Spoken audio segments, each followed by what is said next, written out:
Kremrat e diellit në shtatzani kam lexuar dhe jam habitur te uta, mund të jenë të ndryshëm nga ata që kam përdorur më herët kur nuk kam qenë shtatzan. Është e vërtetë ky informacion dhe çfarë diferencash mund të kenë me njëri tjetrin?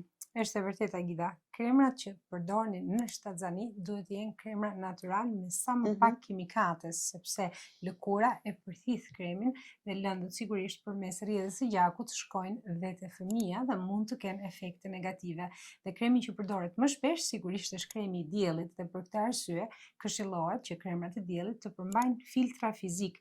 Filtrat fizik si zink oksidi apo titanium dioksidi nuk përthithen në lëkurë, vendosin një shtresë mbrojtëse mbi lëkurën tuaj dhe nuk lejon efektet negative të diellit. Sigurisht dihet që shtatzania përmes ndryshimit hormonal mund të shkaktojë edhe më shumë njolla në fytyrë. Prandaj është i këshillueshëm kremi i diellit me SPF 30 e sipër me filtra mineral.